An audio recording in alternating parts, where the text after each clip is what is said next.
Bienvenidos a este programa donde vamos a abordar los retos de Sonora para los próximos años.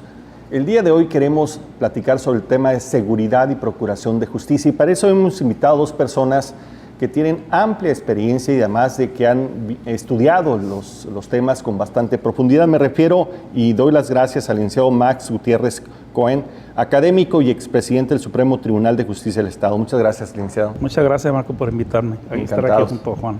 Y también tenemos al doctor Juan Pom, académico, investigador y secretario general del Colegio Sonora. Gracias, Juan, como siempre. No, al contrario, Marcos, es un gusto. Si les parece, le entramos directamente al tema. Y quisiera empezar preguntando algo así como un diagnóstico. ¿Cómo ven la seguridad pública en Sonora?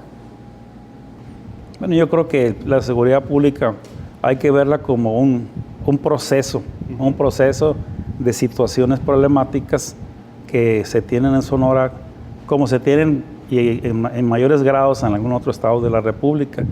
Y es un proceso que para poder entenderlo, para poder diagnosticarlo, pues hay que verlo de diferentes aspectos o ángulos, ¿no? Claro.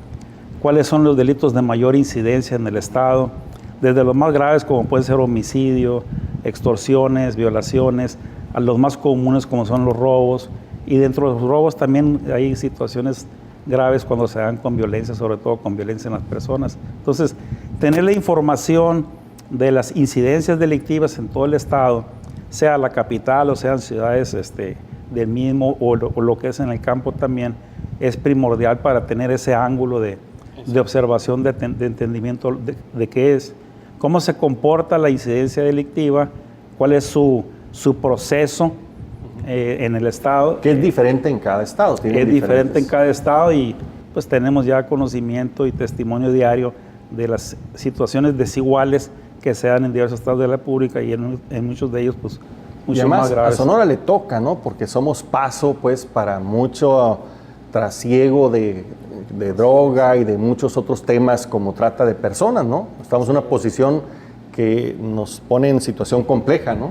Así es, y hay que entender también desde otro ángulo cuáles son las competencias de las autoridades, sean federales, estatales o incluso locales, para prevención de delitos, persecución de delitos, y estar observando cómo se comportan las instituciones, cómo se componen sus fuerzas de policía, de ministerios públicos, las instituciones judiciales, etcétera, para ir detectando con mayor cercanía cómo es que se está dando este comportamiento, qué tan pertinente, qué tan cercano o qué tan distante es de las situaciones, sobre todo las más graves que están sucediendo en el Sonora, ¿no? Juan, hay como dos grandes escenarios o dos grandes vertientes del problema: los de alto impacto, secuestros y demás, que le preocupan a los grandes empresarios y que tienen que ver con la seguridad para la atracción de inversiones, y otra la que sufre la gente de clase marginada, ¿no? Que es el robo de la televisión, le roban las llantas de su carro, etcétera, ¿no?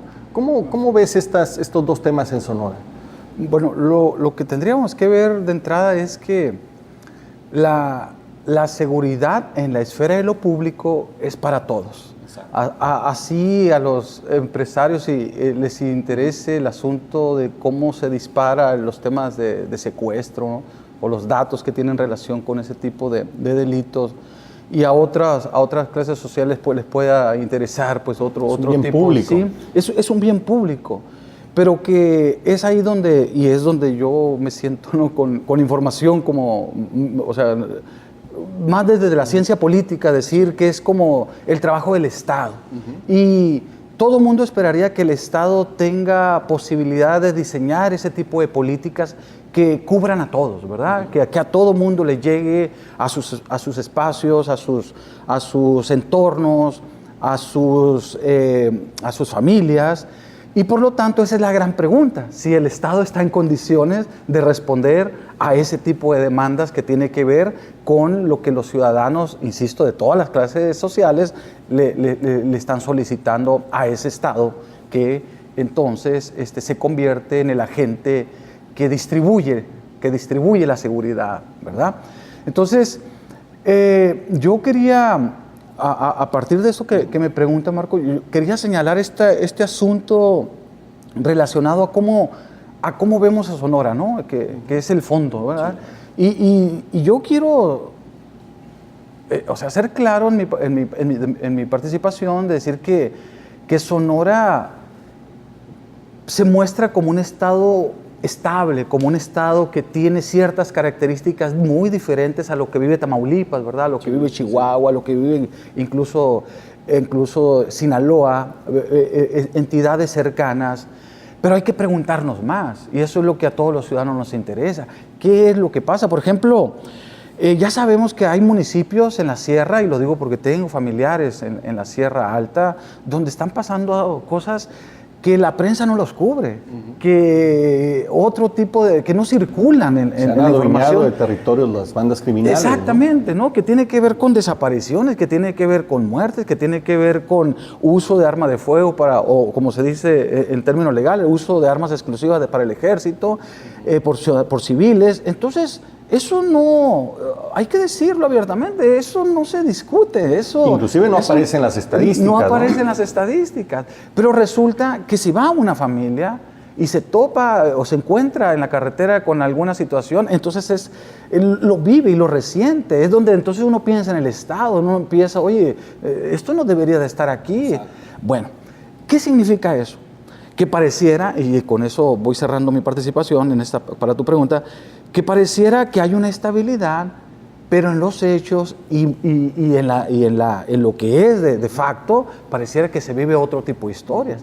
Entonces resulta que uno va a un pueblo de la Sierra Alta o de algunos municipios y te encuentras con que en los barrios se sabe que aquel fulanito ya no regresó a casa, que aquella persona fue asesinada y no se sabe quién lo asesinó, y que hay por allá un vendedor sí se sabe de droga, y hay mucho miedo de decirlo, ¿no? Entonces esa es nuestra situación. Por lo tanto, me parece que el Estado, y a propósito de los cambios de gobiernos que vienen a nivel municipal, a nivel estatal, me parece que eso se tiene que salir de ese hermetismo, esa información, y ponerla sobre la bandeja de discusión, exacto, ¿verdad? Con los expertos, con gente como el licenciado Gutiérrez, más Gutiérrez, que conocen, claro, ¿no? Que saben y que finalmente pueda construirse una política pública, ahora sí, a partir de un diagnóstico, a partir de ese tipo de diagnóstico. Porque inclusive el semáforo delictivo no es público, ¿no? Exacto. Y debería de ser público. Debería de ser público. ¿No? Para claro. El otro problema que tenemos es lo que el licenciado Gutiérrez decía, toda esta fragmentación de facultades entre la federación, los gobiernos estatales y los municipales, que para el ciudadano común y corriente es una verdadera complejidad. Y pareciera ser que no es natural el ponerse de acuerdo entre estas tres instancias. Ahí también tenemos un hoyo negro o un gran riesgo, ¿no? Así, yo creo que debemos partir todos de un principio de honestidad, de una honestidad intelectual, precisamente para la aprehensión de los fenómenos, el conocimiento, el estudio, como está señalando Juan. O sea, ¿qué está sucediendo? ¿Qué partes son las más conflictivas? ¿En qué partes el narcotráfico se ha apoderado de regiones? ¿Cómo han cambiado los modos de vivir de la gente del campo y de ciertas partes también de las ciudades? Pero partiendo de un principio de honestidad en esa detección, en obtener esa información, en ubicar las cosas en su lugar, para saber de qué magnitud y cuáles son las características del problema. Ahora, en la cuestión de las competencias de las autoridades, están las competencias de las autoridades federales, de las autoridades locales y ciertas competencias de policía preventiva para los municipios. Y todos hablamos de la colaboración, de los sistemas que tienen que estar bien integrados, y eso yo creo que no tiene objeción. El principio de información, de intercomunicación, de colaboración, eso no tiene discusión. Pero también es muy importante que quede muy claro a qué le corresponde a cada autoridad. Porque responsabilidad de muchos parece que a la hora es responsabilidad de pocos o de nadie. Pues, ¿qué le corresponde a la federación, por ejemplo, en lo que son los delitos de delincuencia organizada y de contra la salud principalmente, ¿no? ¿Qué fenómenos se dan en el Estado? Y es función primordial de la federación. A los estados se les transfiere una parte de responsabilidad en lo que es el narcomenudeo en el 2009. Bueno, tiene que haber ciertas funciones, una acción muy clara a los estados, pero sin relevar, a la federación de sus responsabilidades. Siempre hemos sostenido que la magnitud de la delincuencia organizada, del narcotráfico, requiere la colaboración, sí, de los estados, pero primordialmente la federación es la que tiene que estar muy presente con todas las fuerzas con las que cuenta. Exacto. Fuerzas federales de policía, fuerzas militares, etcétera, y estar haciendo frente y tener presencia en todas estas regiones. Estamos hablando de Sonora, donde realmente se requiere el combate. Podríamos decir que el diagnóstico en general pareciera ser que es un estado que está estable, que no tiene grandes problemas, pero cuando profundizamos vemos que hay regiones que tienen graves problemas, la zona esta de Altar, que todo el mundo es conocido, la Sierra, etcétera, y por otro lado vemos también que hay diferentes niveles de acceso a la información donde el público en general, los académicos, tienen poca información para poder formular propuestas, evaluar y sugerir. Y el otro problema es que esta natural coordinación que debería de haber entre las tres instancias, pues en los hechos no se da, ¿no? Y tienen confundido al ciudadano. Entonces yo diría que en términos generales hay muchos retos que afrontar todavía. Hemos caminado un buen trecho, pero todavía tenemos mucho por hacer, ¿no? Estamos hablando sobre seguridad y procuración de justicia en este bloque primero de seguridad y vamos a revisar un momento más con ustedes.